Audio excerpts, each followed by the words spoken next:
बेले के फल का गुर्दा, बेल का जो फल होता है, बेलपत्री का फल, उसका जैसे गुर्दा,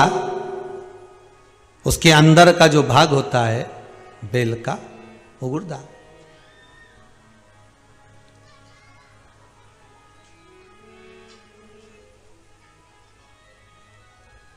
उसको अग्नि में जलाकर उसकी भस्म तैयार कर कर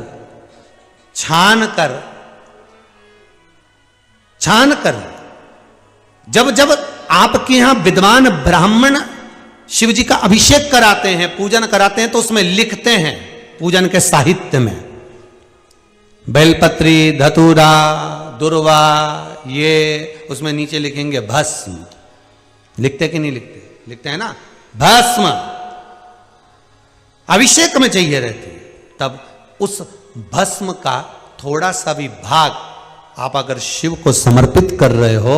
तो ये जान लें कि शंकर मनवांछित फल प्रदान कर रहे हैं, शिव फल प्रदान कर रहे हैं।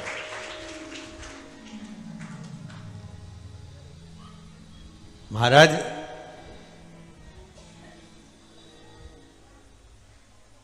बेलपत्री के वृक्ष के नीचे बैठकर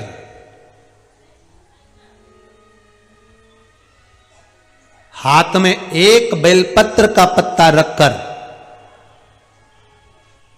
आप पंचाक्षर मंत्र नमः शिवाय, ओम नमः शिवाय या श्री शिवाय नमस्तुभ्यम या महामृत्युंजय मंत्र का स्मरण कर रहे हो, पर डंडी का भाग अपनी ओर,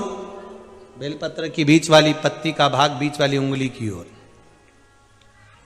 रखकर अगर आप स्मरण कर रहे हैं और अपनी कामना कर कर बेलपत्री के वृक्ष के नीचे बैठकर उस पत्ते को सम्मुख रखकर बाबा से विनय कर कर एकांत में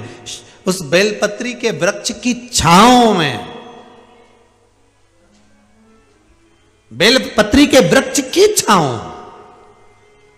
आप कामना कर कर उस पत्ते को शंकर भगवान के ऊपर समर्पित कर रहे हैं, तो ये जान कर रखें कि पार्वती और शिव का मिलन करवा रहे हैं और अपनी मनवांछित फल कामना पूर्ण करवा रहे हैं। क्योंकि शिव और पार्वती का जब मिलन होता है, शंकर पार्वती जब एक दूसरे के सम्मुख में होते हैं, शिव और पार्वती जब एक दूसरे के सामने अपने बच्चों के कारण एक दूसरे के सम्मुख में आते हैं, तो उनके चेहरे पर प्रसन्नता का भाव आ जाता। वो फल, मनवांचित फल की कामना आप जिस कामना के लिए कर रहे हो, विवाह के लिए, नौकरी के लिए, सर्विस के लिए, व्यापार के लिए, रोग मुक्ति के लिए, आप जिस कामना से कर रहे हो, बस उससे कह कर, कभी सोमवार का दिन हो, क्योंकि शंकर जी को सोम प्रिय है,